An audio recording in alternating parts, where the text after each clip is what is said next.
Bonsoir tout le monde, bonsoir, bienvenue pour un nouveau stream sur ma chaîne, mais cette fois on va être accompagné pour pouvoir parler un peu de l'organisation de tournois. On est là ce soir pendant une heure et demie autour de cette conférence pour pouvoir parler de l'organisation de tournois e-sportifs, la création de ces derniers, et je vais être accompagné de Marc et Licrom qui vont se présenter pour eux-mêmes, mais je tiens juste à dire que ce sont deux personnes avec qui j'ai commencé moi-même au SGN pour pouvoir organiser des tournois. C'est de là qu'on se connaît, on est parti un peu du même endroit, mais je vous laisse bien évidemment la parole pour pouvoir un peu plus décrire précisément également ce que vous avez fait comme organisation de tournoi, mais il y a des trucs qui vont se recouper. Marc, en premier.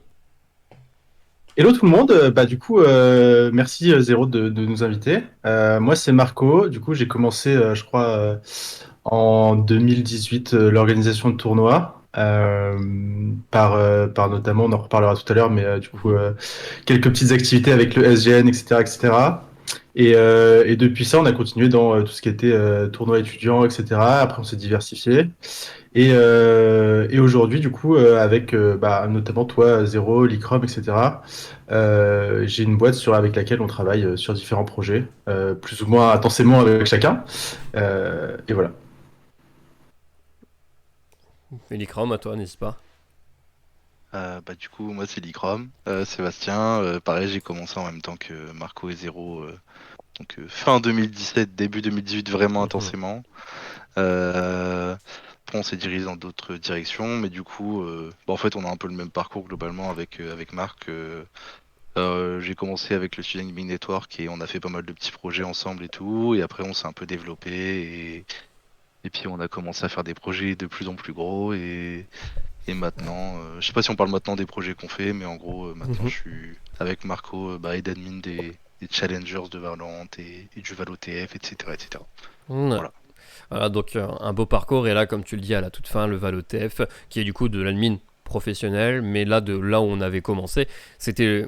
On va pas dire loin d'être professionnel parce qu'on était tout de même déjà bon, mais au début c'était vraiment juste pour s'amuser parce qu'on avait la volonté de vouloir faire quelque chose dans l'e-sport. Mais voilà, comme ils l'ont dit, également arrivé en même temps que au SGN pour pouvoir organiser et admin ce qui s'appelait le Student Gaming Championship Mm. à ce moment-là, qui était un tournoi sur League of Legends, tournoi national où uniquement les étudiants pouvaient s'inscrire.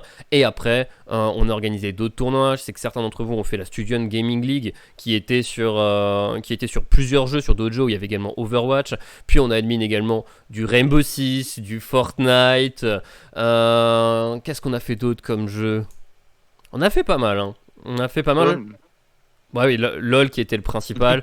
Overwatch comme. Hearthstone, Overwatch, Hmm, tout ça, hein. c'est ça. Et Teamfight Tactics aussi, au passage, quand je viens de me souvenir que ça fait partie des formats les plus difficiles sur lesquels on va revenir dessus, bien évidemment, juste après. Donc, pour le coup, faut le dire, on a un peu de bouteille. On a un peu de bouteille, on sait exactement comment ça se passe, mais la logique de cette conférence, c'est pas juste de flex sur c'est bien, on s'est organisé des gros tournois, c'est comment vous aider à organiser, à créer et quel est le plan à suivre pour que vous puissiez également en organiser et qu'on vous donne un maximum de conseils, de tips and tricks autour de l'organisation de tournois. Donc c'est un peu le plan global. On va passer étape par étape sur ce qu'on doit faire avant, le pourquoi, le comment et ainsi de suite. Et au milieu, on vous donnera des petites astuces. Si vous avez des questions à n'importe quel moment, n'hésitez pas à en poser sur le chat, on peut s'arrêter pour pouvoir y répondre, il n'y a aucun souci. C'est une conférence dans laquelle on est là également pour vous répondre. Et aussi, si vous avez des questions sur YouTube, que vous voyez cette vidéo en rediff, n'hésitez pas à les poser également. Je n'ai aucun doute que Gwenda Lavire, qui s'occupe également de cette chaîne YouTube, renverra si jamais vous voulez des réponses supplémentaires après avoir vu cette rediff. Donc, on est lancé maintenant après cette petite intro et je pense que la première question que je vais vous poser, mais c'est une question qui est évidente, c'est pourquoi? Mais pourquoi à quoi ça sert d'organiser un tournoi? Quel est le but initial pour lequel des gens auraient envie d'organiser un tournoi? Alors, ce qui est bien, c'est on n'a préparé aucune question, donc au moins, Voilà, on peut c'est ça. On va être on peut les complètement répondre. franc, hein. C'est ça, genre, on n'aura pas prévu des réponses et tout, Hmm. donc ça, c'est cool. Mais du coup, pourquoi est-ce qu'on organise un tournoi au départ? Je pense que déjà, de manière générale, c'est une demande des communautés de manière globale d'avoir ce type de contenu. Euh, c'est vrai que peu importe le jeu, peu importe le sport, parce que forcément, Mhm. on peut parler de un peu tout. On a des compétitions partout, les gens aiment bien se confronter les uns aux autres. Et donc je pense que ça répond surtout à une demande des communautés, une demande des joueurs d'avoir ce type d'événement. Et après, nous, on va plus l'organiser que d'autres. Pourquoi? Peut-être parce qu'on ne peut pas participer, ou alors qu'on n'a pas le niveau pour participer vraiment au haut niveau sur ces tournois-là. Et après, l'objectif de base, en fait, c'est quand même de faire plaisir aux joueurs et de faire plaisir aux gens qu'on va administrer. Même si des fois, il y en a peut-être certains qui se demandent si on est vraiment de leur côté, mais la base, quand même, ça reste d'être objectif, d'avoir quelque chose de serein et de positif. Je sais pas si Seb, t'es d'accord avec moi, mais voilà. Ouais, totalement. Bah, en soi, pour moi, t'as un peu répondu comme ce que j'allais dire, mais globalement, le but, c'est les gens attendent des tournois pour pas tout simplement parce qu'il y a peut-être des gens qui jouent ensemble depuis longtemps, qui n'ont pas forcément le niveau pro aussi. En fait, il y a un gap entre les championnats type LEC et on va dire n'importe qui aime bien la compète tout simplement et qui veut s'amuser avec ses potes. Mhm. Donc il y a aussi un côté fun, mais il y a aussi le côté tryhard de on n'a pas le level pour être dans la haute compétition, mais il faut aussi se montrer. En fait, tout simplement, c'est aussi un moyen pour les tryharders de se montrer dans les jeux, que ce soit LoL, que ce soit Valo, que ce soit tous les jeux du même genre, de se montrer et de montrer aussi son skill. Et le but, c'est aussi la finalité, c'est aussi que les gens aient eu plaisir à faire un tournoi et de passer un bon moment en changeant un peu des solo queues et des Mhm. duo queues qui peuvent donner envie d'éclater son écran. Là au moins si t'as envie d'éclater ton écran tu sais à qui t'en prendre parce que la team c'est Ouais, normalement toi qui l'a fait c'est ça. avec. Le lendemain, Mais tu mets un coup de tête et puis voilà. ouais, du coup, je vous rejoins totalement, hein. Le but initial, c'est de permettre à des gens de s'amuser, de vouloir rentrer en compétition aussi. Là, je pense qu'on a beaucoup pensé à notre réponse en pensant League of Legends, mais si on pense également aux jeux de combat, juste organiser des weekly, un petit tournoi qui a lieu chaque semaine, où au final, t'es juste là pour soit pouvoir t'amuser, soit pour toujours passer un bon moment. C'est ça l'objectif initial d'un tournoi, c'est tout de même de regrouper des gens et si vous, au bout d'un moment, vous vous dites, euh, genre, il n'y a pas de tournoi, il y a pas de tournoi Smash pour rester sur les jeux de combat. Il n'y a pas de tournoi Smash dans mon école, mais on sait qu'on est au moins une dizaine à y jouer. Voilà, il y a un besoin, il y a une envie. Tu tentes quelque chose, que ça marche ou que ça marche pas, de toute façon, si vous avez déjà écouté des confs précédentes des étudiants, c'est la réponse principale, c'est tenter du côté des étudiants, t'organises et tu vois bien comment ça se passe. Mais justement, cette conf est là pour pouvoir vous faciliter un peu la tâche. Et maintenant, on va passer du côté. Maintenant qu'on sait qu'on a envie d'organiser un tournoi, bah ça va être tout le côté.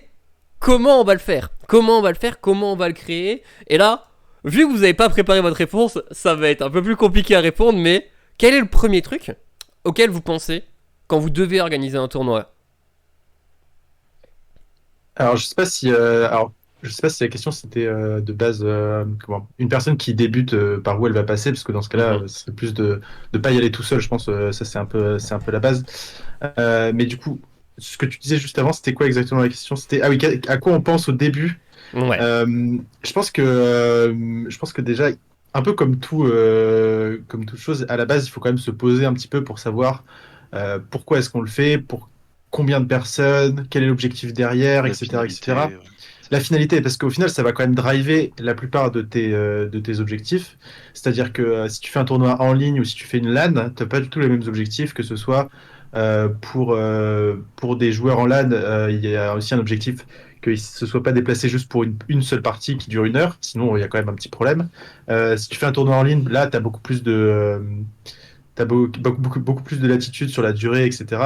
Enfin, je trouve que ce qui est important d'abord, c'est quand même de bien délimiter qu'est-ce que tu veux faire et pourquoi, avec qui, etc. Avant de te lancer dans la création de, je sais pas, n'importe quoi, un tournament, Mhm. etc., etc. C'est déjà de bien contextualiser le problème. C'est un truc que je crois que pas mal de profs nous disaient quand tu es en cours, oui, c'est important de prendre du temps pour prendre du recul et tout. Mais pour le coup, pour la gestion de tournoi, je pense que c'est hyper important. Avant d'aller purement dans l'administratif, dans la com ou autre, se poser et réfléchir un peu plus globalement à pourquoi est-ce qu'on le fait, je pense que c'est primordial. Parce C'est que ce que j'aurais dit aussi, moi, c'est poser entre guillemets tes balises, si tu peux dire, c'est-à-dire tu veux un tournoi tryhard, un tournoi fun, euh, si tu veux un tournoi tryhard avec qui tu vas le faire, dans quelle situation, comme bah, Marco a bien résumé, mais en fait c'est vraiment mettre les balises et un truc, en fait vraiment limiter au maximum dans les extrémités possibles, c'est-à-dire fun, tryhard, enfin vraiment limiter les choses comme ça et en fait, au petit à petit, en fait, le but aussi de. Bah, on va en revenir à chaque fois, à chaque question, au final, ça va être ça, mais en fait, tu commences très très large, tu définis globalement ton tournoi et comment tu veux le faire. Et au final, en fait, après, tu vas aller au fur et à mesure, tu vas, comment dire, bah, te rapprocher de ton tournoi et de ta finalité. Mais il faut que tu commences très très large, donc vraiment les basiques, en fait, tout simplement. tu décides, Comment tu tu vas le décides le faire, jeu, quand.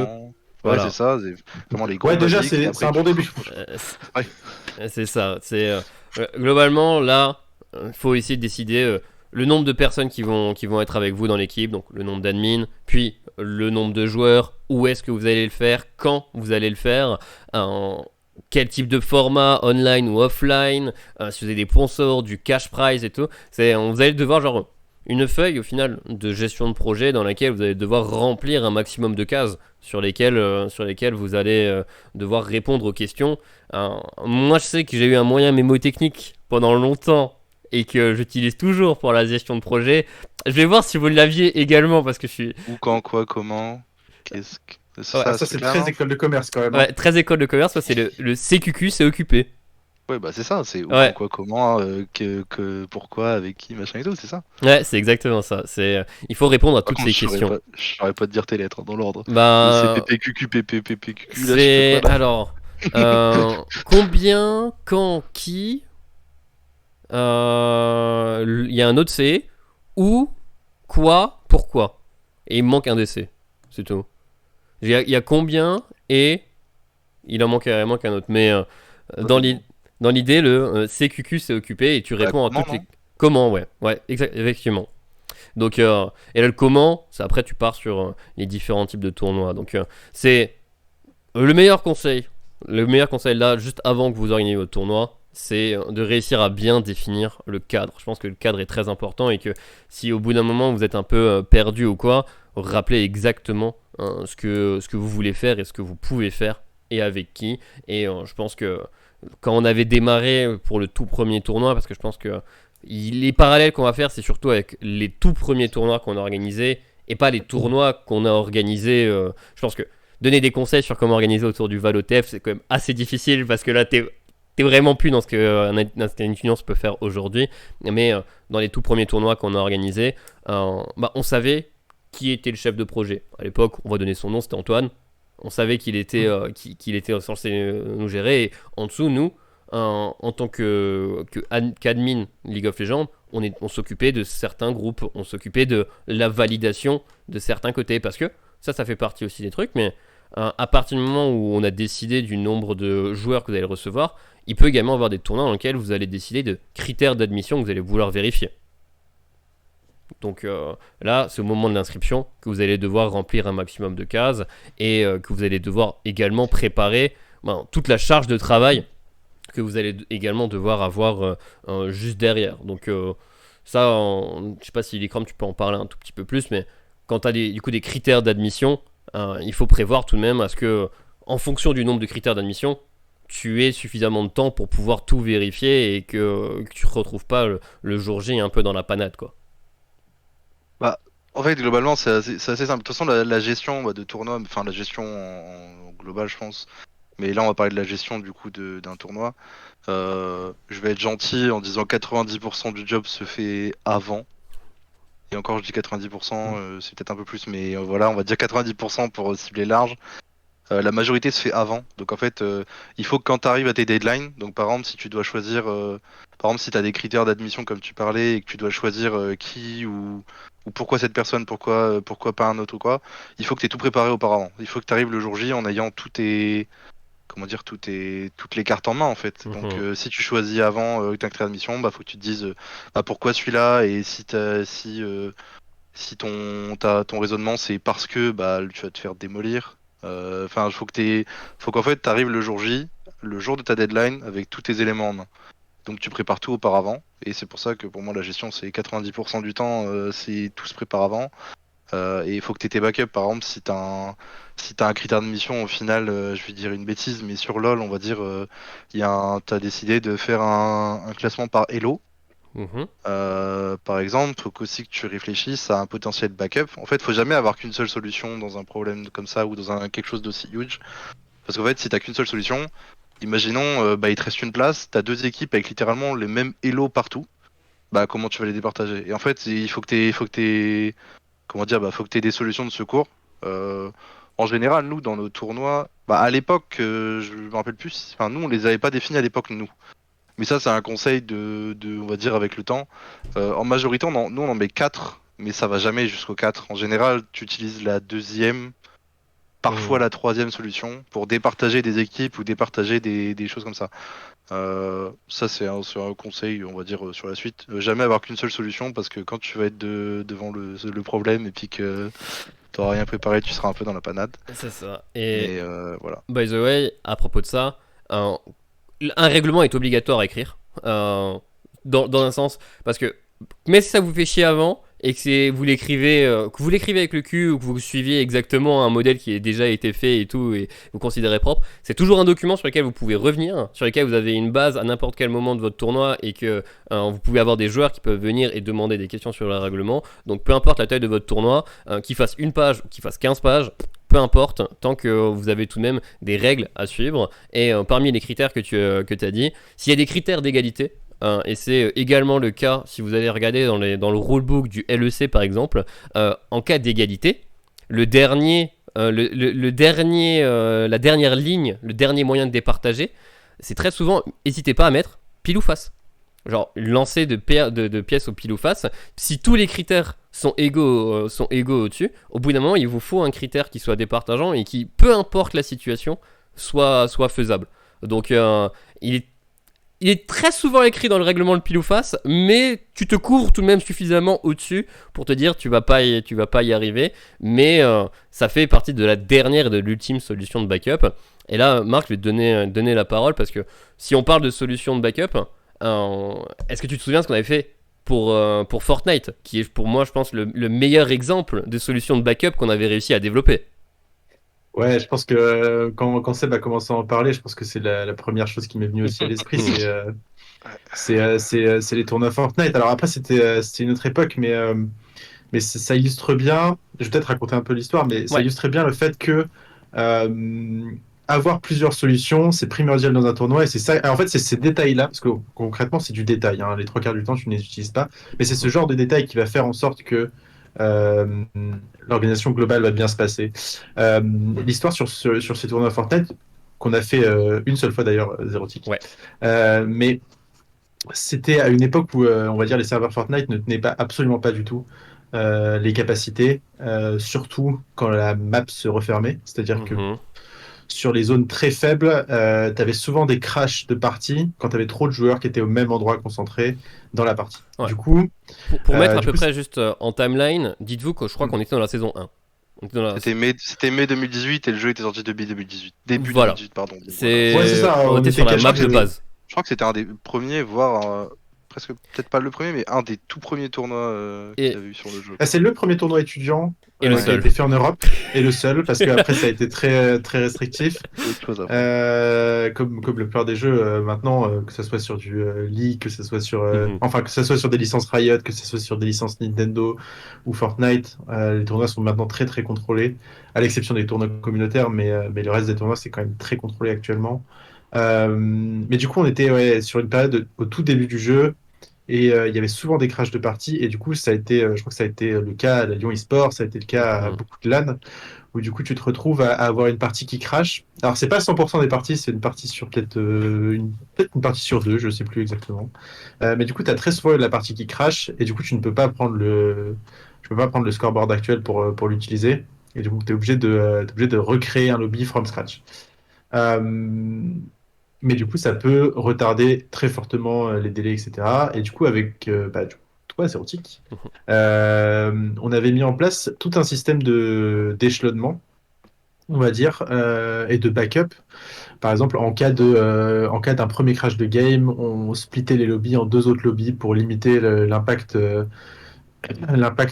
du nombre de joueurs dans la game, etc. Et en gros, on avait des solutions de backup pour à peu près tous les scénarios. Alors, bien sûr, c'est impossible de backup 100% des scénarios, mais je pense qu'on en avait fait quand même une bonne partie. Et du coup, surtout, en fait, le gros avantage de ça, c'est qu'on n'a pas eu de surprise pendant tout le tournoi. Au moment où ça arrivait, on a juste à appliquer ce qu'on avait prévu au départ. Et les joueurs, qui ne lisent pas forcément tous le règlement, on va pas se le cacher, mais au moins étaient censés être au courant de ce qui allait se passer. Et surtout, ils avaient une équipe d'admin assez réactive qui engage la poursuite du tournoi très rapidement sans réfléchir Mhm. sur pourquoi est-ce qu'on doit changer de format, qu'est-ce qu'on fait, est-ce qu'on recrée, etc. En fait, nous, on avait tout notre scénario et du coup, s'il se passait un crash, on faisait ça. S'il se passait un deuxième crash, on faisait ça. Si c'était un crash à la game 5, mais pas à la game 1, c'était un scénario différent qui était applicable. Bref, et du coup, c'était un des premiers tournois qui s'était relativement bien passé, on va dire.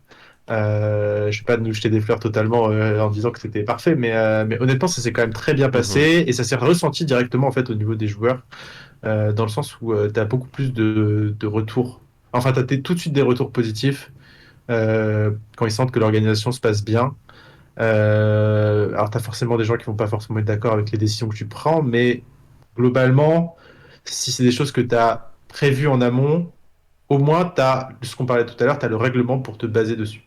Ouais. Et en fait, c'est ça, c'est là où c'est hyper important d'avoir toutes ces solutions, etc. Parce que ça simplifie pour les joueurs, ça simplifie pour les admins, et ça simplifie en fait pour tout le monde. Donc en fait, c'est un peu la base de tout. Et c'est vrai que cet exemple-là, C'est c'est quand même pas mal. Ouais, il était bien En parce fait, que il y avait plan A, plan B, plan C, et dans le plan B, on avait en plus, c'était un tournoi qui était sponsorisé et dans lequel on avait également un site sur lequel on pouvait retrouver le tournoi et sur lequel les résultats étaient mis à jour un peu en direct. Et on avait prévu avec le site, avec la personne qui gérait le site, on lui avait donné les solutions de backup éventuelles. Et quand on disait, bah, on partait sur le plan B, sur le site, ça se mettait à jour immédiatement Ah, aussi parce que on avait réussi à synchroniser aussi plan A et plan B. c'est vrai que j'avais oublié ça, j'avais Ouais. oublié, mais c'est vrai que c'était bien, même ouais, c'est vrai que c'était bien pour tout le monde. Ouais. en vrai, truc tout con pour comparer, en fait, c'est bête à dire, mais en fait, c'est comme si t'arrivais à ton exposé, t'as préparé ton sujet, bah tu te loupes sur un truc, bah ou t'as une question un peu à la con, bah tu sais y répondre. Alors que tu prépares rien, tu vas y arriver, bah ok, tu vas peut-être réussir à faire de l'impro, mais tu vas toujours te faire avoir sur quelque chose à la con. C'est vraiment tout bête, hein, c'est juste de la préparation et comme ils ont dit, pour le sup, c'était prévu. Moi, j'ai juste fait un coup de main admin basique, Mhm. mais en fait, juste t'arrives, t'es préparé, bah tu t'as un problème, bah tu sais y répondre. Ouais, En fait, c'est juste c'est les basiques, mais en fait c'est sur ce quoi, c'est le truc sur lequel on se fait avoir au début en fait. c'est Et ça. c'est là où Seb parlait très bien tout à l'heure, 90% du travail se fait en amont. Je pense que c'est peut-être pas forcément visible, mais le temps qui est passé en amont, enfin, on va dire que pour un tournoi qui va durer une journée, si en amont tu l'as prévu, t'as passé des heures et des heures sur ton règlement, que tu as réfléchi aux choses, parce qu'en fait, c'est pas des choses qui se font en une fois, c'est pas une heure par-ci par-là à écrire un règlement one shot. Faut l'écrire faut faire un premier jet, faut y réfléchir un peu dans son coin, faut le partager à d'autres personnes, faut écrire un deuxième jet, etc. Donc c'est quelque chose qui est assez long. Et surtout, ouais, 90% du travail se fait avant. Si tu as tout qui est setup, qui est prévu, que tu as prévenu aussi les personnes avec qui tu travailles, parce que c'est sûr que si tu fais tout seul dans ton coin tout ça, c'est vrai que Zérotique, tu l'as très bien fait remarquer. J'avais complètement oublié le fait qu'on avait prévenu aussi Laurine, etc., qui travaille avec nous Mhm. sur le projet. Mais c'est vrai que si tu préviens toutes les personnes qui vont être impactées par le projet, que ce soit les admins, la com, etc., et ben, c'est des choses qui vont pas te prendre beaucoup de temps. Par contre, le fait que tout le monde soit au courant, ça fait une cohésion d'équipe qui est hyper bien. Et surtout, derrière, quand tu as besoin de faire des modifications, etc., en fait, toute l'équipe est au courant de ces modifications et va pouvoir aller dans le même sens. C'est hyper important aussi ouais, d'en parler autour de soi et de prévoir toutes ces petites choses, quoi. Ouais. Donc travailler le cadre. Le cadre est hyper important à bosser et ils l'ont dit que 90% du travail est fait avant. Si quand vous lisez votre règlement, vous savez exactement que vous allez répondre à ces fameuses questions comment, quoi, où et ainsi de suite, vous allez normalement réussir à avoir un maximum de choses de faites. Et aussi, parmi les autres trucs, il y a le règlement. Il y a les points les plus importants du règlement et il y a aussi le fait que aucun joueur, et partez du principe que littéralement aucun joueur ne le lira avant. C'est voilà, C'est fact, hein. c'est Fact, hein. personne ne lit un règlement et je pense que même quand nous on participe à un tournoi ou un truc à côté, on regarde juste vite fait, il y a combien de cash prize, il faut être là quand, à quelle heure. Et voilà, et après on y va. Mais les règlements, personne ne le lit. Mais C'est comme les conditions générales d'utilisation. Tu cliques juste en bas et tu mets j'accepte. Bah c'est pareil le règlement. c'est clairement Il y a ça. pas de j'accepte. Sauf quand il va y avoir un problème. Hein. Et c'est pour ça que Ouais. quand même c'est utile d'avoir un règlement, dans le sens où personne va le lire avant. Par contre, au moment où tu vas avoir un problème, tout le monde va le lire et va l'éplucher de A à Z. Donc c'est quand même hyper important d'avoir quelque chose de bien fait. Hein. Bien Ouais. sûr, non mais bien sûr. Et C'est un peu ça qui est con, c'est que c'est un truc où bah si tout se passe bien, bah t'auras passé du temps pour pas grand chose, puis mais voilà, mais en fait c'est quand même trop important. C'est la solution de secours ultime en fait. Puis si pareil, si vous êtes dans une solution où bah les mecs sont pas d'accord et tout, c'est en mode bah en fait vous avez accepté de participer à un tournoi où les règles c'est ça. Donc si vous êtes pas content, bah fallait juste pas s'inscrire. Enfin c'est dommage à dire, mais ouais. dans les solutions extrêmes où il n'y a pas de solution, où la personne n'est pas contente, bah tu te fies au règlement en fait. Moi j'ai ça dans mon règlement, mon tournoi se passe comme ça, bah je suis désolé, mais à un moment donné on peut pas faire autrement. Hmm. C'est Et juste ça aussi. parmi le règlement, si vous organisez des petits tournois, juste des petits trucs entre amis, entre écoles ou quoi, ça, pas obligatoire. Mais si vous êtes sur des tournois plus grands, on vous conseille fortement de toujours avoir un paragraphe dans lequel vous dites, grosso modo, vous essayez de le reformuler, hein, parce que les joueurs, quand ils le liront, quand il y aura un problème, voilà. Mais je vois vos sourires, vous savez déjà de quoi je vais parler, mais c'est le fameux paragraphe dont vous dites, peu importe ce qui est écrit dans le règlement, la décision finale revient à un admin et c'est l'admin qui fait foi et qui décide. C'est un paragraphe que de temps en temps vous pouvez utiliser, mais c'est votre backup final pour dire bah, c'est moi qui prends la décision en fonction de s'il y a un trou, s'il y a une zone d'ombre dans votre règlement, si vous n'avez pas pensé à tout, ce qui est proche du impossible, vous avez toujours ce backup supplémentaire qui est tout de même nécessaire au cas où. Ouais, mais honnêtement, je sais pas si je l'ai déjà utilisé, mais Ouais, je sais pas ouais, non plus. à ne jamais utiliser. Ou alors c'est plus pour des changements, Mhm. où les joueurs demandent, etc. Tu peux appliquer des changements globaux, mais c'est quand même assez important de ne pas l'utiliser. Et surtout, si tu l'utilises, d'être égaux entre tous les joueurs. Je pense que ça, c'est aussi une des bases des tournois, c'est de pas, une fois que tu prends une décision, qu'elle soit bonne ou mauvaise, l'appliquer à tout le monde de la même manière, c'est une des choses qui est hyper importante. Ouais, être impartial au final. T'es là pour organiser le tournoi que pour tous les joueurs, toutes les équipes avancent dans la bonne direction. Donc, On est là pour que ça se passe bien, hein. On est là pour que tout le monde s'amuse. Hein. C'est comme Marco il le disait tout à l'heure, mais il y en a plein qui comprennent pas ça. Ils pensent qu'on est là pour des fois pour les tacler ou pour les faire chier en fait. Mais désolé de dire ça comme ça, mais en fait nous on est là pour que ça se passe bien et que eux s'amusent en fait. Donc on est de leur côté. Donc quand il y a des problèmes dans les jeux, quand des fois il y a des bugs, des trucs comme ça, on n'est pas contre eux, on est avec eux, mais c'est juste que il faut qu'ils comprennent que des fois bah, on doit aussi être strict avec eux. Et Après, souvent, ce paragraphe-là de dictateur, enfin, je vais pas dire dictateur, parce qu'en soi, on est dans obligé de le l'idée, mettre. oui. Globalement, c'est ça.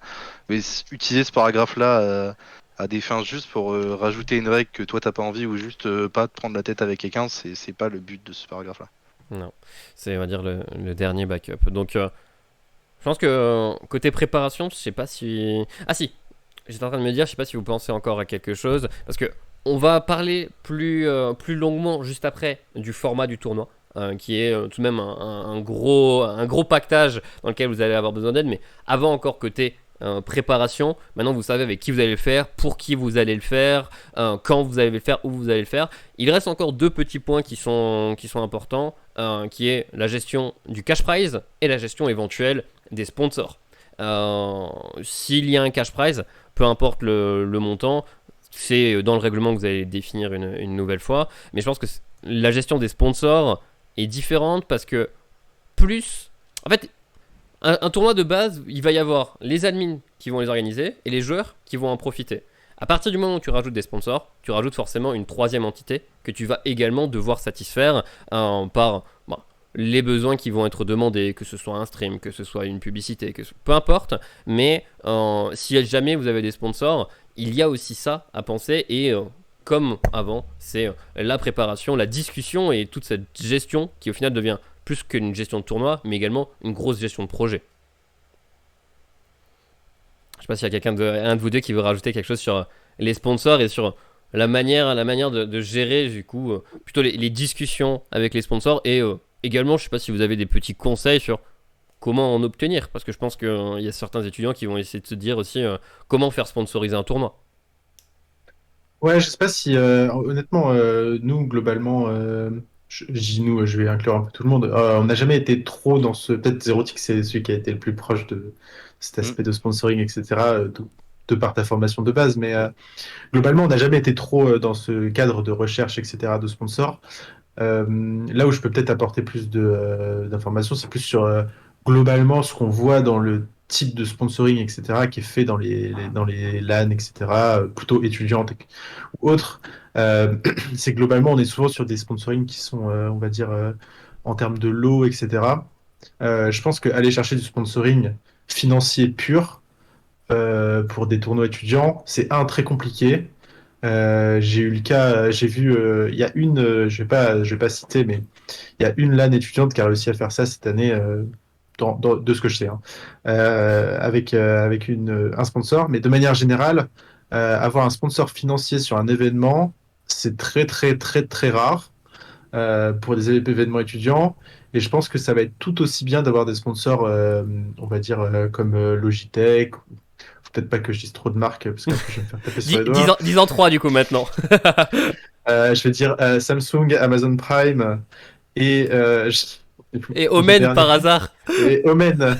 Euh, mais par exemple, je pense que si tu as un de ces trois sponsors, c'est top de les avoir qui vont te fournir, je sais pas, par exemple, Omen qui fournit pour la grosse ligue des PC.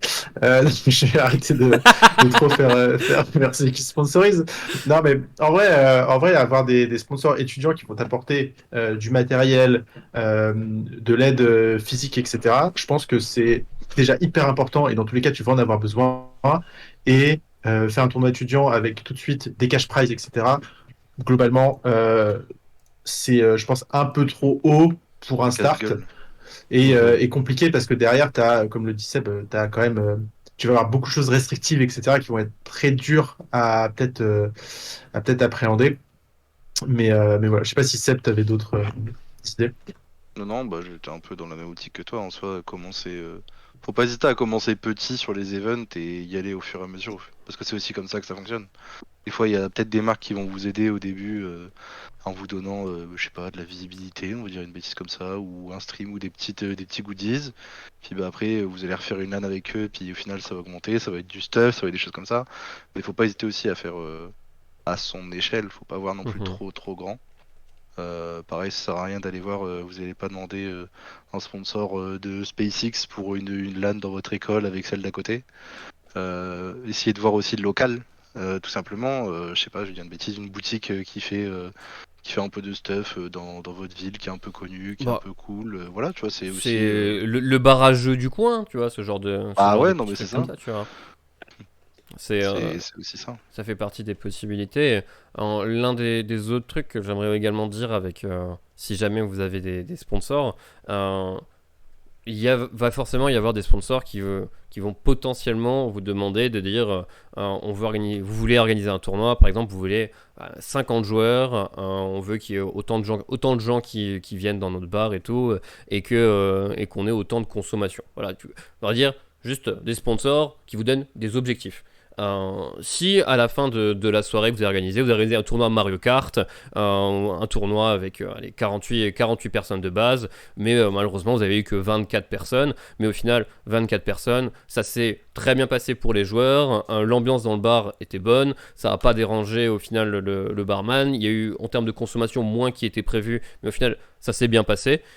Si à la fin les joueurs sont satisfaits, vous êtes satisfait de l'organisation et que le sponsor est également juste satisfait de l'ambiance finale, même si ça n'a pas atteint les objectifs, c'est une réussite. Je considère que les objectifs, c'est ce que ce que tu prévois initialement, mais t'es pas forcément obligé de les atteindre pour être satisfait du tournoi et même de n'importe quel projet.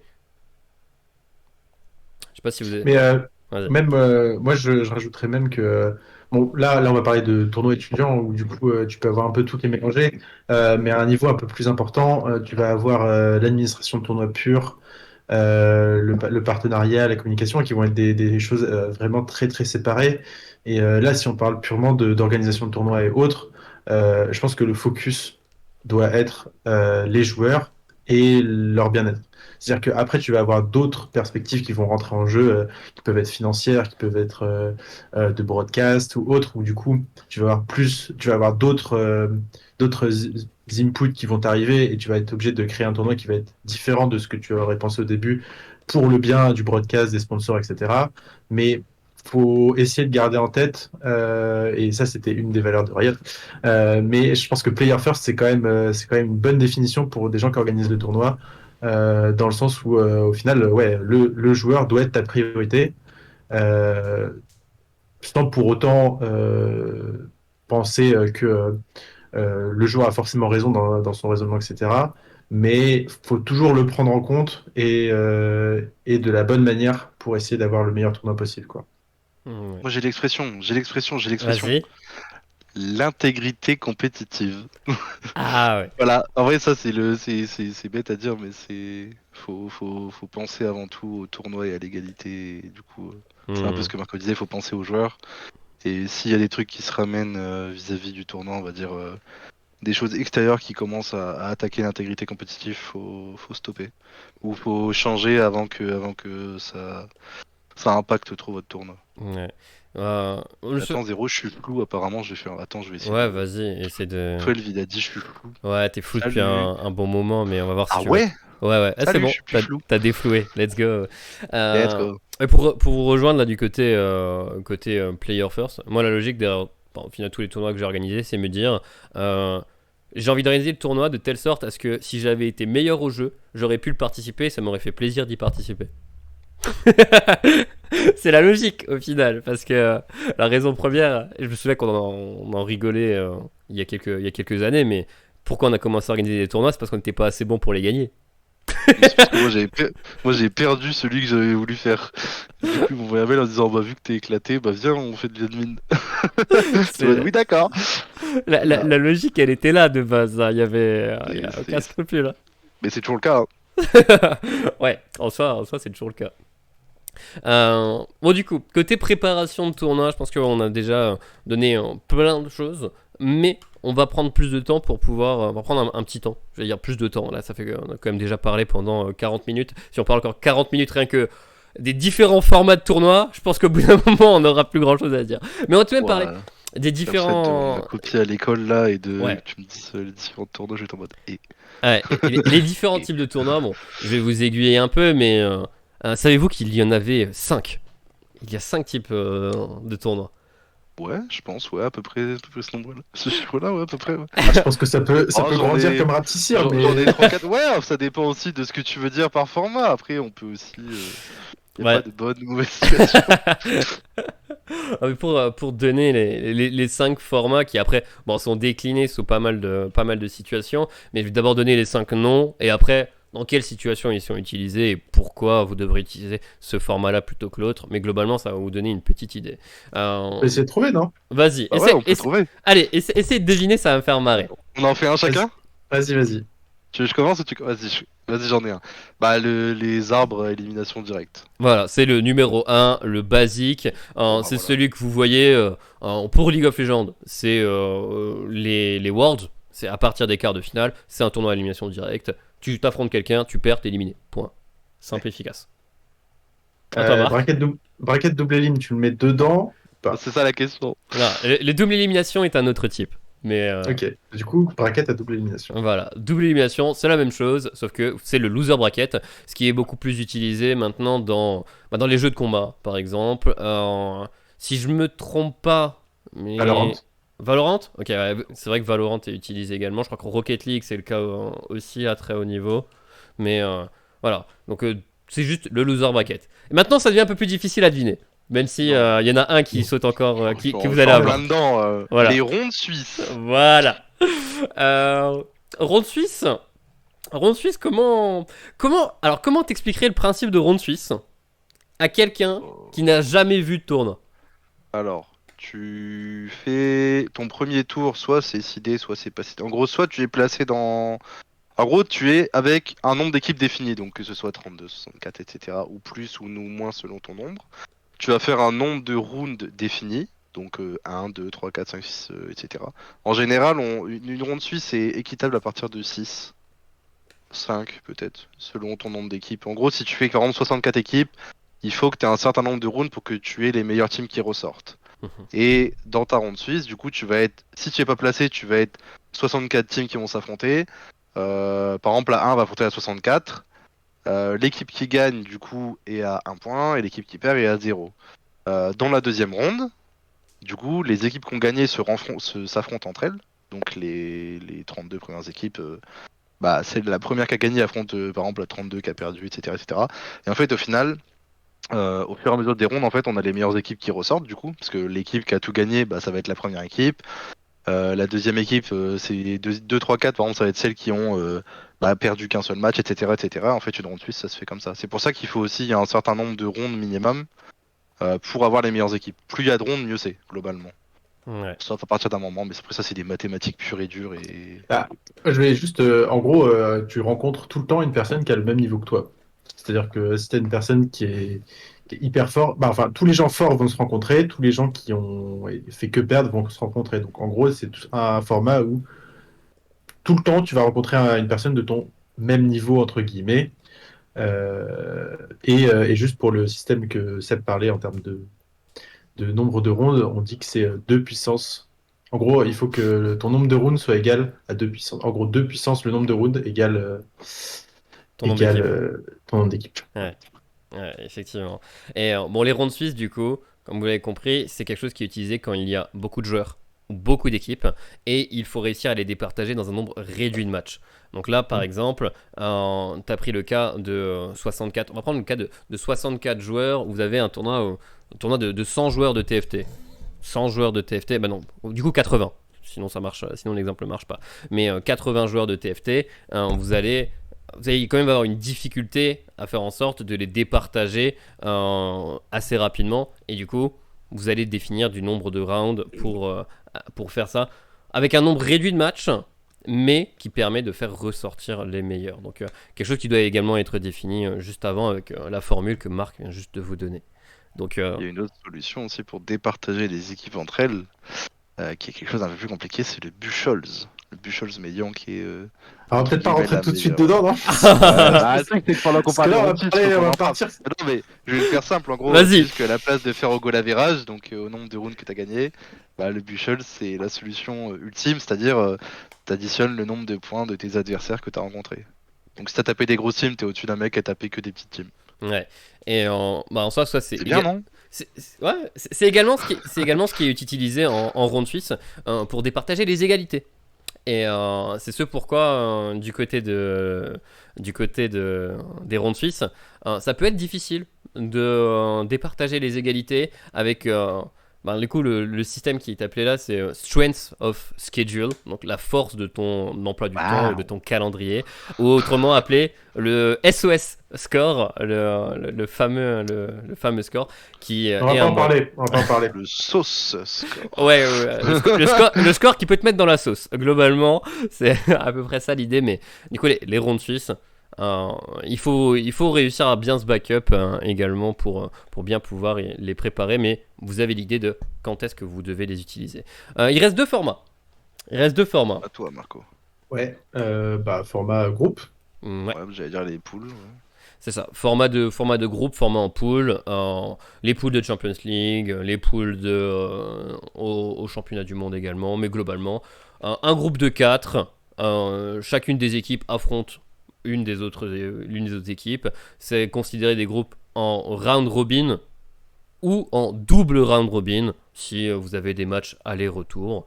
Mais voilà, tout le monde s'affronte dans le groupe, 3 points par victoire ou 1 point par victoire, match nul et ainsi de suite. Là, les systèmes de groupe sont tout de même assez courants. Et au passage, c'est absolument commun d'avoir des formats au final qui sont couplés. Tu peux utiliser des groupes et après faire ton tournoi, ton arbre à double élimination. C'est quelque chose qui arrive au final très souvent. Dernier format, est-ce que vous arrivez à l'avoir? Ah, ça dépend si on considère le double, enfin, avec le loser bracket, le double élimination, mais... Bah, non, mais là, on est à Ça, 4 c'est- déjà. Ouais, là vous êtes à 4. Ah non, sans ça, on est à 4. Ouais. Sans le double, sans le double. Ah si, On a avec le double. On a l'arbre. Avec le Non, double, avec le double. Si, si. l'arbre. Ah bah non, mais si, putain, on est à 4 avec ça. Donc, Qu'est-ce qui reste comme mode? Moi, j'aurais bien mis le gauntlet, mais je sais pas si tu le comptes dedans. le gauntlet, tu définirais Ce ça qui est fait- comment? Ce ce qui était fait en LCK, tu me diras si c'est encore le cas, je ne sais pas. Ah, quand t'es seedé, quoi. Où en gros, t'as le meilleur qui attend en haut du bracket Ah oui, je vois. et le plus bas qui remonte. Mais je sais pas si ça, tu le considères comme un. Alors, du coup, c'est un type de tournoi à élimination directe qui est appelé en spécificité, qui est appelé King of the Hill ou Roi de la colline en français. KOTH.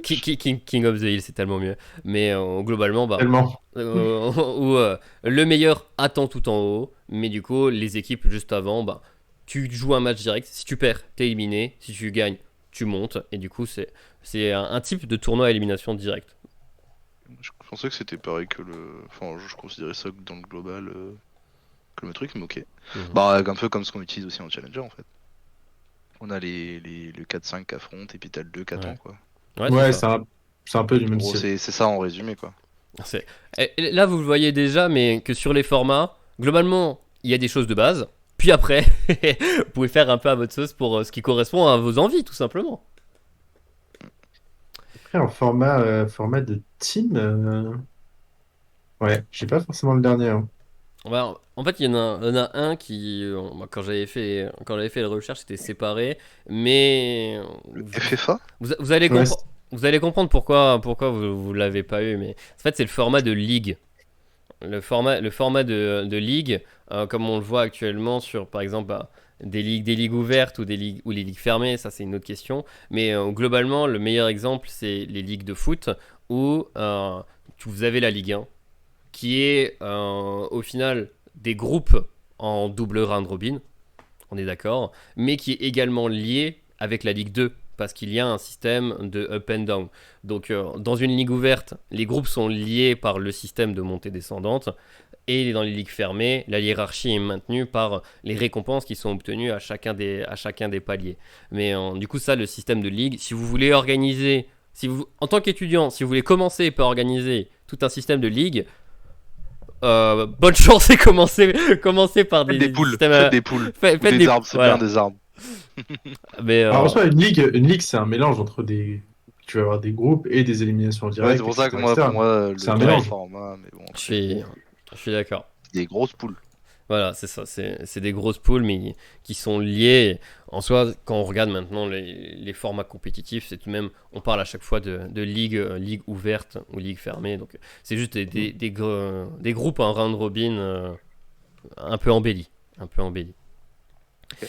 Mais voilà, donc, on va dire les 4 formats différents: l'arbre à élimination directe, l'arbre à double élimination, des groupes et une round suisse en fonction de vos envies et également des jeux. Parce que bon, il y a des jeux qui vont peut-être forcer des formats. Je pense, par exemple, TFT, celui qui me vient en tête, t'es un peu forcé de faire une round suisse, par exemple. Ouais, après, c'est pas vraiment appelé ronde suisse, c'est appelé FFA, mais c'est assimilé ronde suisse, mais où t'es solo, quoi. Donc c'est un Mm. peu. En vrai, gardons les formats juste par team, Vas-y. parce que les formats solo, je trouve que c'est quand même. On pourra peut-être parler un peu de TFT à la fin, mais c'est vrai que ça peut être très très compliqué. Donc voilà les différents formats. Et globalement, comme ce qu'on a dit avant, définissez avant en fonction de ce que vous avez envie.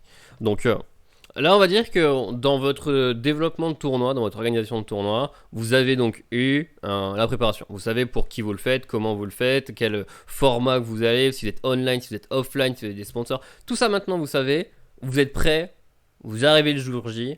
Donc là, on n'est plus à la création du tournoi e-sportif, ce qu'on a considéré comme 90% du travail dans ce qu'on a dit, et c'est ce pourquoi ça a pris bien évidemment beaucoup de temps dans la parole de cette conférence.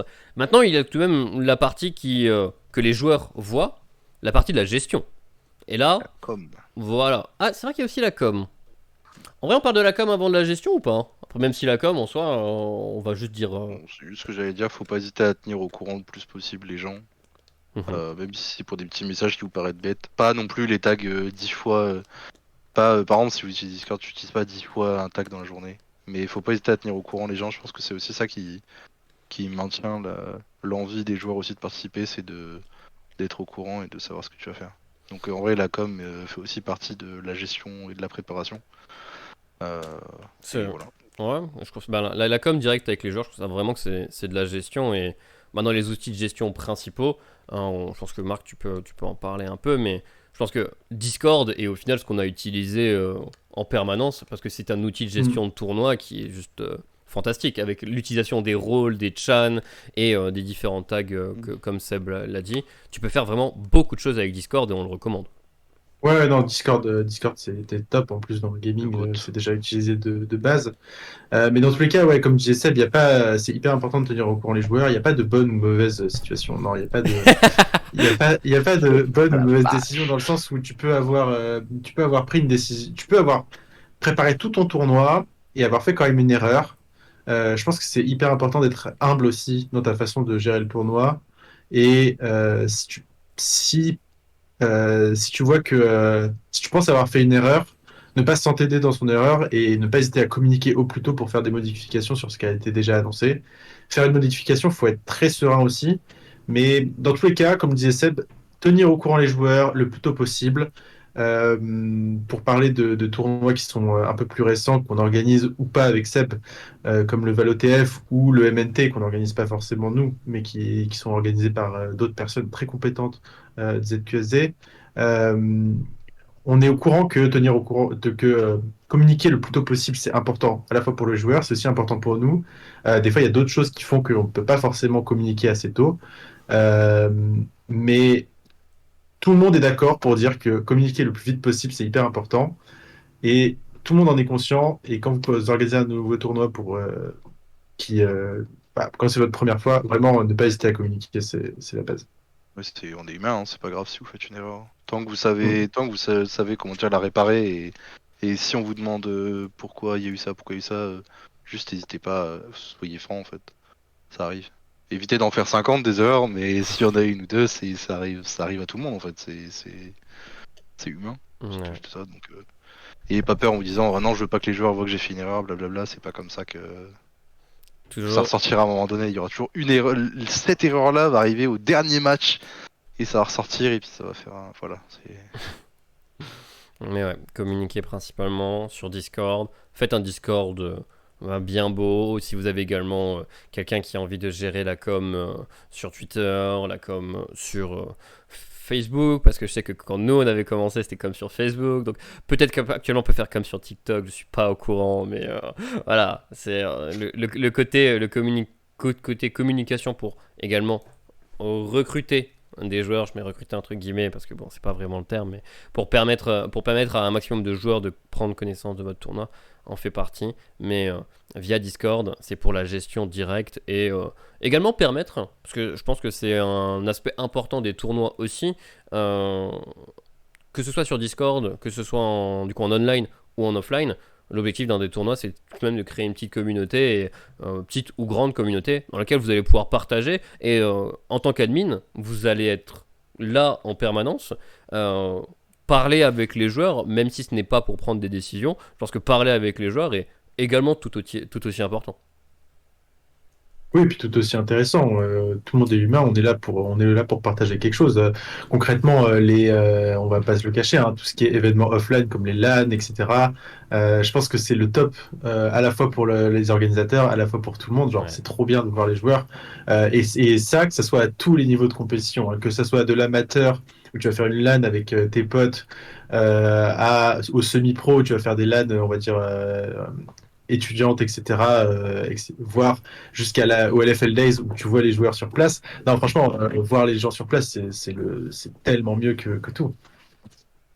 Et on a tous la même. Enfin, au final, on a tous la même passion. Majoritairement, quand nous on fait de l'admin, enfin, moi, la majorité des jeux sur lesquels j'ai taffé, c'est des jeux que j'aime et que globalement, c'est toujours cool de parler aussi avec la communauté, en fait, tout simplement. Pour Valo, bah voilà, même du Rainbow Six, je connaissais pas trop avant, puis en fait, au fur et à mesure, même en parlant avec les joueurs, parce que Rainbow Six, on était un peu. Au final, on l'a fait, bah, Marco et moi, on a pas mal taffé dessus aussi, mais je veux dire, on connaissait même pas forcément beaucoup le jeu, enfin, de loin, de nom, etc. Et en fait, moi, je me sais que je me suis basse hypé pour le jeu sur le moment, aussi en parlant avec les joueurs et en découvrant aussi la communauté, etc. Ça. Donc en vrai, on est tous. En fait, les joueurs adorent le jeu, sont hypés par le jeu et donnent tout dessus. Et nous, au final, on adore quand même aussi Mhm. la chose. C'est aussi pour ça qu'on est là. Est-ce que vous êtes d'accord avec moi que, dans le sens où si, si ça, enfin, si ça nous fait plaisir d'organiser un tournoi, si ça nous fait plaisir de partager, ça va également faire plaisir aux joueurs, parce qu'au final, si on garde en tête à chaque fois que notre objectif est de faire plaisir aux joueurs, ben, au final, ça va juste être un cercle vertueux sur lequel ça va bien se passer. Et même si on passe beaucoup de temps sur certains tournois, au final, c'est complètement rentable. Oui. Mm. Ouais, ouais, surtout à bas niveau. Après, je pense que plus tu montes, on va dire, sur des formats ou des compétitions, on va dire, importantes, entre guillemets, de tous les côtés, tu vas avoir des pressions qui sont plus importantes. Et du coup, cet aspect de vraiment faire plaisir, tu vas l'avoir, je pense, un peu. On va dire, Ouais. tu vas moins profiter, toi, purement de l'administration de tournoi. Mais au début, franchement, c'est que du positif, quoi. Ouais. Donc, bon, voilà, parmi du coup les outils de gestion, maintenant qu'on est dans la gestion de tournoi, on a bien évidemment voilà, parlé de Discord, que vous allez organiser comme vous le souhaitez, en utilisant les rôles et d'utiliser les tags comme vous le voulez. Je pense que le deuxième outil de gestion qu'on a beaucoup utilisé et qui est nécessaire pour pouvoir gérer en tant qu'équipe, c'est au final Google Drive, hein. Mais C'est le drive. dans l'idée, ayez un endroit pour pouvoir regrouper tous les documents sur lesquels vous travaillez. Vous travaillez en équipe pour organiser un tournoi dans, allez, 99,9% des cas et réussir à toujours avoir. Ben, là, on a parlé avant avec Discord de la communication avec les joueurs. Là, avec Drive, ça va également être la communication avec votre propre équipe. Donc, Ouais, vas-y. je pense que c'est hyper important d'avoir différents docs, etc., et d'avoir un endroit qui centralise. C'est aussi important de limiter ce nombre de documents dans le sens où plus tu vas avoir d'endroits où tu vas noter des informations, plus tu vas te perdre. Donc, essayer d'avoir un endroit qui regroupe tout et en même temps qui limite le nombre d'informations que tu peux avoir. Si par exemple tu copies-colles partout, tous les pseudos de joueurs, au bout d'un moment tu vas faire des changements, tu vas oublier qu'il y a un endroit qui est modifié, Mhm. etc. Enfin, vraiment essayer de limiter au maximum le nombre de documents tout en ayant un endroit où, genre, c'est très centralisé, quoi. Optimisé. Pareil, il y est pas. Bah, je vais dire une bêtise, il n'y a pas 5 chans sur Discord bah, dans ce channel-là il y a ça, dans celui-là il y a ça, dans celui-là il y a ça, parce qu'en fait, peut-être que vous allez vous y retrouver parce que vous êtes le chef de projet et que c'est votre projet entre guillemets. Mais quand vous allez commencer à parler avec votre équipe, bah, l'équipe elle a pas forcément votre organisation et votre point de vue en fait. Donc tout simplement l'équipe va peut-être dire mais pourquoi? Mais attends, je croyais que c'était dans ici. Enfin, en fait, plus vous multipliez le nombre d'endroits et comme disait Marco d'endroits de stockage en fait simplement. Ayez un drive, ayez quelques dossiers. Ou en tout cas, s'il y a plusieurs dossiers à faire, soyez clair. Enfin, mettez carrément les noms dessus. Bah ça c'est ce truc-là, ça c'est ce truc-là, point. En fait, faut penser aussi, faut pas penser comme nous on pense, faut penser comme l'équipe pense. Et sinon c'est compliqué en fait. Ouais, c'est organisation de tournoi, organisation d'équipe. Je pense que les deux vont clairement de pair et moi, quand ça se passe bien, quand le tournoi se passe bien dans l'équipe. Quand dans l'équipe ça se passe bien, le tournoi va également bien avancer. Donc, dans les outils de gestion de tournoi, pour pouvoir faire un petit récap, dans la création, on a parlé vraiment longuement dans la gestion pure. Discord et Drive sont les deux qu'on conseille. Est-ce que vous voyez encore d'autres outils que j'aurais potentiellement oubliés ou que vous utilisez tout de même assez souvent? Bah, Bah, je pense là, que, ouais, je pense que, mais Seb aussi, je pense que tu l'as, c'est l'outil, on va dire, que tu vas utiliser pour faire toute ta gestion de manière globale. Il y a plein d'outils qui existent sur le marché, que ce soit des Challenger Mode, que ce soit des tournament.com, que ce soit les outils universitaires que Julie utilise et elle pourra, je pense, attester qu'ils sont très bien. Mais ce que je veux dire, c'est que ouais, tu as tous ces outils-là qui vont beaucoup aider à la fois le joueur et à la fois l'organisation d'avoir quelque chose de clair. Moi, à titre personnel, je peux que recommander pour un débutant d'utiliser tournament.com. On n'est pas rémunéré pour faire cette OP. Euh, je précise quand même. Non, mais l'outil est vraiment très très bien. Il est hyper clair du côté admin et côté joueur. Et ça, c'est quand même un des rares outils, je pense, qui a les deux facettes. C'est-à-dire que tu vas avoir plein d'outils qui vont être très bien côté joueur, mais pas côté admin ou inversement. Là, le fait d'avoir quelque chose de clair des deux côtés est agréable à utiliser. Franchement, c'est top. Et je sais pas si quelqu'un dira le contraire ici, mais vraiment, cette plateforme, nous, ça fait, je pense, 5 ans qu'on l'utilise du coup au total. bah ouais, au final. Et plus ou moins à 100% selon les projets, parce que des fois, on a des obligations de passer par certaines plateformes. Mais honnêtement, la plateforme, elle est vraiment complète et hyper user-friendly. Ouais, En fait, c'est bête à dire, mais c'est la facilité tournament. T'as pas besoin d'avoir fait 10 ans de tournoi ou quoi pour en fait n'importe qui fait un tour sur tournament, c'est assez intuitif en fait tout simplement parce que tout est bien expliqué et surtout ce qui est cool c'est que comme disait Marco l'interface joueur admin elle est vachement bien et dans un sens ton tournament ça va être aussi ton interface avec les joueurs parce qu'en fait eux ils vont pas avoir tes données de ton drive, ils vont pas avoir tes données de ton Discord. En fait globalement toi ce que tu vas donner aux joueurs c'est potentiellement les codes de game si c'est sur LoL etc. et leur tournament. Donc avoir un outil qui fonctionne bien c'est primordial et surtout vous embêtez pas à aller sur plein de sites sauf si vous avez certaines restrictions. Hein. Nous on a déjà fait sur pas mal de restrictions mais on va dire qu'à chaque fois qu'on revient sur tournament c'est la facilité, c'est juste on peut que recommander pour débuter tournament. Il n'y a pas de là-dessus, il n'y a même pas de débat de mon côté. Surtout que l'outil évolue quand même depuis 5 ans. Il y a des choses qui se sont rajoutées et voilà. Ouais, ça. En soi, on le sait en l'utilisant que vous êtes accompagné, vous êtes très facilement accompagné dans de la création de tournois aussi. Quand vous allez arriver du côté organisation, ils vont directement. Il va y avoir les fameuses questions dont je vous ai parlé avant. Tournament va un peu vous les poser et va vous empêcher d'aller à la page d'après si vous n'avez pas un peu toutes les réponses et si vous n'avez pas ce fameux cadre dont on a parlé juste avant. Donc globalement, on recommande Tournament parce que c'est ce qu'on a utilisé pendant très longtemps et qu'on sait que c'est simple et efficace. Mais si vous avez également vos autres sites, je sais que là, une nouvelle fois pour parler de Smash, il y a le site smash.gg qui est d'habitude utilisé pour pas mal de jeux de combat aussi. Donc il y a des plateformes qui sont peut-être plus adaptées en fonction de vos besoins aussi. Mais voilà un peu le trio que vous allez devoir avoir. Discord, mais surtout du coup, une plateforme pour communiquer directement avec vos joueurs. Drive, ou une plateforme pour pouvoir communiquer directement et partager des dossiers avec votre équipe, puis Tournament, donc une plateforme pour pouvoir avoir ce fameuse interface entre les deux parties. Donc c'est globalement ça, ce qui est nécessaire, et je pense que là, quand on a les trois, on est prêt à rentrer dans le tournoi, voire même on est déjà dans le tournoi et après on joue quoi. Enfin, nous on joue pas. Ils jouent et on attend. Ram, épouse. Parce que là, tiens, ça c'est un petit truc supplémentaire. Maintenant, on a le cadre du tournoi, on a organisé, on l'a géré, il y a tout qui est cadré et le tournoi commence. Voilà, le tournoi commence, les joueurs jouent. Quand les joueurs jouent, globalement, il faut savoir que d'habitude, tous les joueurs jouent en même temps. Et c'est un truc con à dire, mais c'est quand les joueurs jouent que vous ne faites rien. Ouais, Donc faites des formats où il y a des longues parties comme ça, genre 4 heures de... Si game pendant 4 heures, tu n'as rien à faire pendant 4 heures.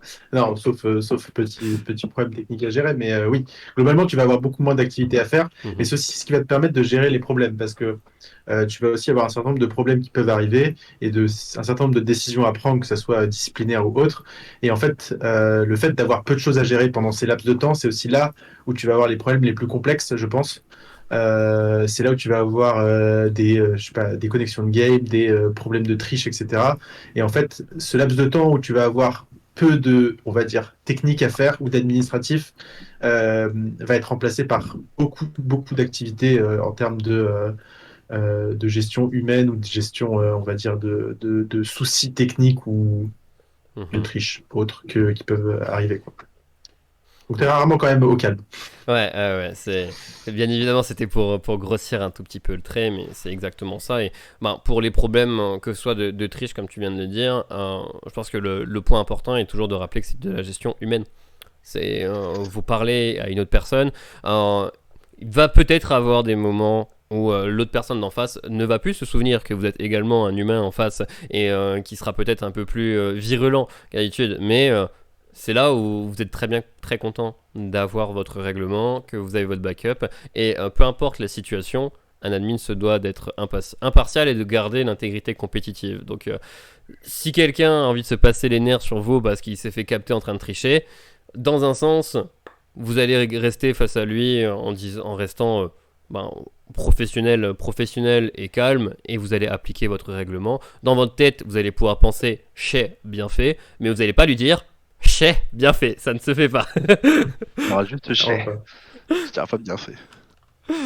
Mais voilà, mais par contre, ce qui sera important, c'est d'avoir le même, enfin, que ça soit. On parlait d'intégrité compétitive, et là-dedans, la base, c'est quand même d'avoir, peu importe la décision qu'on prend, d'avoir toujours la même décision envers tous les joueurs, au moins d'un même tournoi. Ça peut évoluer, on peut évoluer son jugement sur différents tournois, mais je pense que sur un même tournoi, que le jugement soit bon ou pas bon, il faut appliquer la même façon de faire pour tout le monde, et ça, c'est quand même important. ouais. Ouais, faut pas se dégonfler si tu vas avec la personne en vocal, comme t'expliquais là, qui va se passer ses nerfs. C'est ta décision. Même si la personne n'est pas contente, faut pas se dégonfler. C'est ta décision, t'as décidé de la prendre, et faut pas hésiter à dire bah c'est comme ça et pas autrement en fait. Faut y aller avec. Je vais pas dire la hargne parce que c'est un peu too much la hargne, mais Plutôt faut y aller avec la confiance, de et l'aplomb. c'est ta décision. Tu l'as prise, et il faut, voilà, Mm. c'est ça, tu y vas avec aplomb. Faut pas non plus laisser marcher dessus. Il faut être compréhensible, parce qu'en fait, après, des fois, il y a des gens, ils ont subi des bugs, ils disent en face à tricher et tout. Bah, si tu fais un vocal, faut être compréhensible, mais faut quand même. En fait, le truc, c'est que c'est aussi ça un peu le problème de l'admin débutant, entre guillemets, dans les équipes. Faut savoir gérer aussi le côté humain. T'es pas le pote des joueurs. Enfin, durant le tournoi, en tout cas, t'es pas là pour être leur ami. T'es là pour être égal et que tout se passe bien. Donc, c'est-à-dire que si tu dois être là pour sanctionner quelqu'un, même si c'est quelqu'un que t'aimes beaucoup, bah faut prendre la décision. Et c'est ça aussi ce que Marco disait, faut prendre la décision pour tout le monde. C'est pas parce que t'as une personne comment dire, qui va être super gentille et tout machin. Bah, si t'as pris une décision pour une personne qui était énervée contre toi avant, bah faut la prendre pour cette personne-là aussi. Et c'est aussi ce côté-là qu'il faut pas hésiter. Ouais. Un peu hors sujet, mais je l'ai pensé à ça en Non, parlant. c'est pas, je considère que ça fait vraiment partie de la gestion pure. Au final, c'est la gestion en live quand le tournoi a lieu, quand tu es dans le week-end, dans la soirée de gestion de tournoi, ou alors enfin, pour les tournois beaucoup plus longs, dans l'un des différents mois dans lequel c'est fait. Mais il y a également cette partie, bien évidemment, de gestion dans lequel vous devez être droit et continu. Je voudrais me poser la question, dans la gestion sur la même soirée, est-ce que vous avez encore d'autres points que vous avez envie d'aborder? Parce que, en dehors de la communication avec l'équipe, de la gestion des éventuels problèmes, je pense qu'il y a le côté évident de vérification des résultats, rentrer des résultats sur la plateforme si ça ne se fait pas automatiquement. Et c'est également de la main-d'œuvre que vous devez prévoir un peu avant sur la capacité de travail et juste la charge de travail que chacun des admins peut prendre en charge. Après, là, on revient en fait à ce qu'avait dit Seb au début de la Mhm. soirée. 90% du travail se fait avant. Au final, Voilà. une fois que le tournoi est lancé, tu auras peu de marge de manœuvre s'il y a quelque chose qui se passe mal et que tu n'as pas prévu. Bon, comme on le disait, faut pas se dégonfler, etc. Mais théoriquement, tu es censé avoir un peu ta roadmap sur ta journée. Et là, en fait, on parle de gestion de projet de manière générale, hein, pas que de gestion de tournoi. Les trois quarts des fois où tu as un projet, etc., quand tu arrives sur le jour J du projet, bah, tout est fait. Toi, tu as juste à vérifier que ça se passe bien. Et au final, tu n'as pas tant de travail que ça. Tout le travail, il est surtout amont dans tout ce que tu fais, que ce Mhm. soit gestion de projet ou gestion de tournoi. Beaucoup de travail amont. Le jour J, de toute façon, tu es lancé dans le grand bain. Tu sais que dans 8 heures, c'est terminé, quoi qu'il arrive. Que ça se passe bien ou mal, dans 8 heures, c'est terminé. Ouais. Et il faut que ça se lance. Donc, bon, sur le jour J, je pense que vous avez à peu près ce qu'il faut. Je rappelle que de toute façon, si vous avez des questions, n'hésitez pas à les poser à n'importe quel moment. Parce que là, imaginons qu'on on est arrivé sur le jour J, tout s'est bien passé, les résultats sont rentrés, quelqu'un a réussi Ouais. à gagner, félicitations et tout. Genre, il y a le dernier message, le fameux dernier message du head admin, comme on l'appelle d'habitude, le chef de projet même pas entre guillemets, juste le chef de projet, qui envoie sur Discord le dernier Atreviwan. Félicitations, il a gagné. T'as ton visuel pour pouvoir lui souhaiter. Et là, dans la tête de beaucoup de gens, le tournoi il est terminé. Dans la gestion de la création de tournoi, dans la gestion de tournoi, il reste tout de même une étape que j'avais mentionné un tout petit peu plus tôt quand j'avais parlé également des sponsors. Mais oui, déjà je viens de voir Seb. À partir de ce moment-là, il faut également donner les cash prizes s'il y en a et s'assurer que tout soit bien fait de ce côté-là. Mais il y a également Mm. le bilan que on va faire avec tous les différents admins que vous devez faire avec les sponsors et que ce soit un bilan écrit ou juste un bilan oral. Je pense que c'est toujours nécessaire à la fin d'un des projets d'équipe de parler ensemble et de se poser la question qu'est-ce qui s'est bien passé, qu'est-ce qui s'est très bien passé, qu'est-ce qui s'est mal passé et qu'est-ce qui s'est très mal passé. Parce que au final, le plus important, c'est pas votre premier tournoi. C'est que si ça vous a plu, que vous puissiez faire le second, même que si vous n'avez pas la même équipe ou si vous avez la même équipe, réussir à apprendre de chacun des tournois pour ne pas refaire les mêmes erreurs et pouvoir bétonner encore plus votre règlement et vos prévisions pour les tournois qui arrivent. Ouais, bah, de toute façon, je pense que prendre du feedback et évoluer de manière globale. En fait, je me rends compte de plus en plus que ce gestion de tournoi, c'est de la gestion de projet de manière générale. Bah ouais. Euh, Parce qu'en fait, au final, c'est ça concrètement. C'est juste un projet qui va être spécifique sur de la compétition. Mais ça reste de la gestion de projet de manière globale.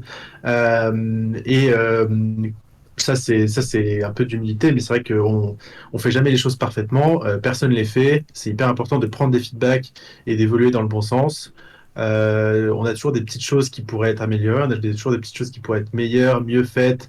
Par exemple, on peut avoir moins de délai sur les annonces du début, on peut peut-être avoir fait une décision qui n'était pas ouf et du coup essayer de voir comment ça pourrait être fait une prochaine fois, peut-être l'inclure dans le règlement. Enfin, il faut toujours réfléchir à, ok, qu'est-ce qui s'est bien passé? Pas hésiter à féliciter aussi pour tout ce qui s'est bien passé, parce que on est rarement tout seul sur un projet comme ça. Et quand un projet fonctionne, c'est aussi grâce à toutes les personnes qui sont derrière. Euh, et, et il y en a souvent beaucoup, beaucoup, beaucoup, et beaucoup plus que ce qu'on pense. Donc, il ne faut pas hésiter à remercier aussi toutes les personnes avec qui on travaille au jour le jour et avec qui, et c'est grâce à qui ça a marché. Et puis après, ouais, prendre les points négatifs. Et si le tournoi s'est extrêmement mal passé, à minima, au moins, regarder pourquoi et voir comment l'améliorer pour une prochaine fois. Si ça s'est très mal passé, pas forcément en refaire un tout de suite, mais au moins apprendre de ses erreurs et apprendre et avoir des choses positives qui ressortent de l'expérience. Au Mhm. final, toute expérience est positive, peu importe qu'elle soit positive ou négative, mais l'expérience en elle-même apporte quelque chose à chacun. Donc ça, c'est hyper important. Garder une trace écrite aussi de tout ça. Parce que c'est vrai que des fois sur le moment on va penser à des choses, etc. Que si on n'écrit pas, bah peut-être que si on fait le tournoi dans 1 an et demi, 2 ans, bah on aura oublié alors que sur le moment c'était un point super important. Et qu'on va se retrouver avec le jour J sur le nouveau tournoi, on se dira ah putain mais c'est vrai mais il y a 2 ans j'ai pensé à ça et je l'ai pas remis dans le truc. Donc pas hésiter, bah en fait c'est ce que vous dites, hein, juste faire un retour d'expérience personnelle et d'équipe. C'est super important pour la suite. Et garder une trace de tout ça. Parce que si c'est un projet que vous comptez mener et peut-être faire évoluer tout ça, c'est quand même vachement important que Mhm. d'avoir des traces, en fait, tout simplement. Ouais, toujours important, je suis d'accord avec toi. Bon, on va arriver vers la fin de cette conférence. Je vais vous poser une question très large, Marc et Seb. Mais est-ce que vous avez un tips, une dernière astuce à donner sur laquelle on n'a peut-être pas forcément parlé avant et qui vous reviendrait en tête ou vous direz ça c'est un truc qui moi m'a personnellement aidé quand j'ai organisé les tournois et que vous aimeriez partager. Moi mon tips je vous l'ai déjà donné mais le CQQ s'est occupé. C'est un moyen mémotechnique que j'ai gardé pendant très longtemps et qui au final m'a été très utile. Et que si vous voulez me le voler, n'hésitez pas. La phrase est juste faite pour être marrante et en soi est particulièrement pratique. Donc, est-ce que vous avez quelque chose dans le genre là que vous avez appliqué et que vous aimeriez partager? Ouais. Déjà, hein, c'est peut-être bête comme tips, mais faut pas hésiter à commencer par de l'associatif. Je vais dire un truc tout bête, mais nous, on l'a commencé en n'ayant pas d'ambition pour la suite. Mhm. C'est bon à te dire, mais moi, je suis rentré au SGN pour le tournoi et limite, je savais même pas ce que c'était un tournoi. Quand je suis vraiment rentré, j'ai vu de la lumière, quoi. N'hésitez pas à commencer par de l'associatif parce que c'est là qu'on prend toute l'expérience et en fait, on peut se permettre beaucoup de choses. Euh, c'est bête à dire, mais il y a plein de gens qui veulent directement commencer directement par le haut ou rentrer directement dans des boîtes qui bossent dedans et tout, etc. et tout. En fait, ça peut fonctionner, je dis pas le contraire, mais ça peut être compliqué et en fait, faut pas hésiter tout simplement à par commencer.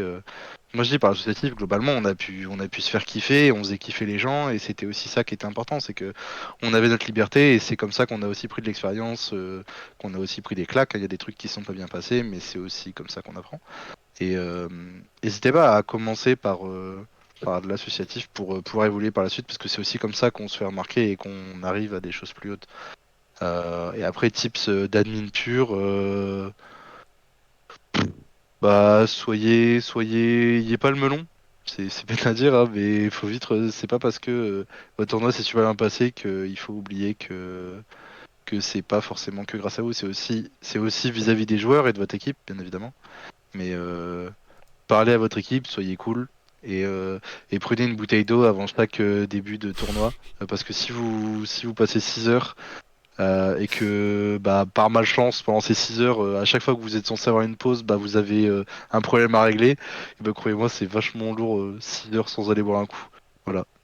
Et globalement, si votre bouteille elle a pas bougé à la fin des 6 heures, bah, c'est que votre tournoi il s'est bien passé, et ça c'est bizarre. Est-ce que Marc, t'aurais quelque chose toi de ton côté? Ouais, je pense que c'est hyper important, bah, comme l'a dit Seb, de s'investir dans ce qui est associatif. Euh, En fait, des expériences comme ça où t'as pas de pression entre guillemets importante, c'est quand même un moment où tu vas avoir la liberté de faire des tests, de tenter des choses, etc.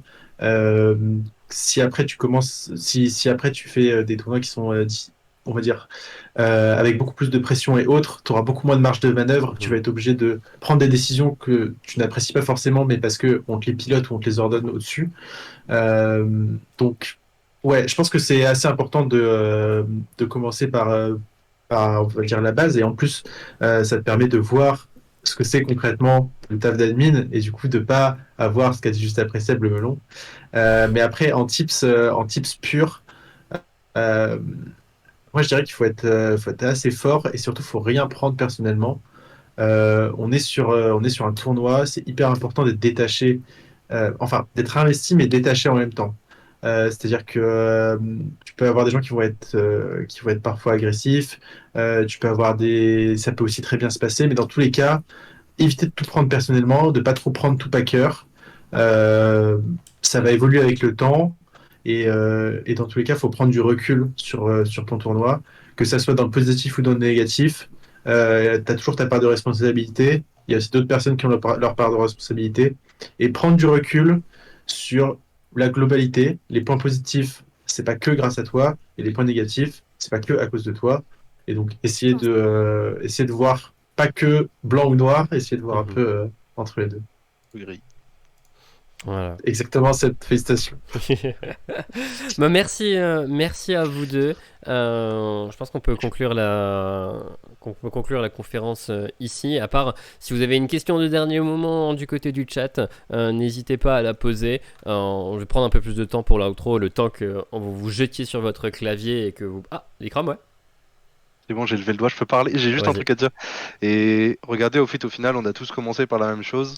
Avec Zero et Marco globalement parce que on arrive en même temps.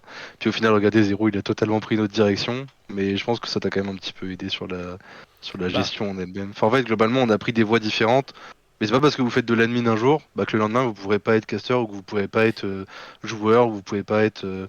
N'hésitez pas à tester et puis juste si ça vous plaît pas, ça vous plaît pas. Si ça vous kiffez, vous faites et puis voilà. C'est aussi un moyen de rencontrer du monde. C'est ça, et bah, moi, la première fois que j'ai cast, c'était sur un tournoi que j'organisais, parce que, bah, au final, on était suffisamment d'admin, on était trop d'admin, et on avait du temps supplémentaire, et on s'est dit, viens, on fait un truc supplémentaire. C'est littéralement ce qui s'est passé, et c'était juste pour se faire kiffer, donc faites-vous kiffer également, et au bout d'un moment, vous amènerez peut-être vers ce que vous appréciez, vers ce que vous appréciez le plus. Mais ce que dit Seb, c'est important aussi. Je pense que c'est des métiers qui sont un peu, je veux dire, des métiers. On ne travaille pas forcément tous dedans, mais c'est une notion qui est assez récente. Tu n'as pas forcément d'école ou de formation Non. pour ça exactement. Donc, je pense que c'est assez important de ne pas le prendre trop au sérieux non plus. En fonction de là où ça t'amène, c'est très bien. Et voir le futur, c'est cool aussi. Mais ouais, essayer de pas trop prendre tout au sérieux. Au départ, c'est que faut le faire par passion au début. Et si on commence par des choses qui sont agréables au début, après, si ça évolue sur d'autres choses, c'est hyper positif. Si ça reste entre potes, c'est cool aussi. Mais ouais, essayer de pas juste focus sur l'idée d'en faire quelque chose plus tard, quoi. Ouais, s'amuser, ça reste grandement l'essentiel. Donc, merci encore à vous deux, Marc et Seb. Je vais vous souhaiter une bonne soirée. Et, bon, vous l'avez dit, vous êtes à l'orga du côté Val OTF. Bon orga, bonne admin de ce côté-là pour continuer. Et, au plaisir de se revoir très vite. Je dis ça de manière très solennelle alors qu'on va lancer notre meilleur Aram dans 5 minutes. Tu vois, ça me fume. C'est Allez, obligé, il n'y a même pas de Les question. dépêches. Je suis déjà connecté là. Donc merci à vous, merci à tous également qui étaient sur le stream. Si vous regardez ça du côté de YouTube, vous êtes sur le YouTube de l'University eSport FR. N'hésitez pas à vous abonner, ce n'est pas la dernière conférence qui va avoir lieu autour de l'eSport étudiant. Donc c'est au plaisir de se retrouver de ce côté-là. Et on se dit à la prochaine, à très vite. Des bisous. Ciao.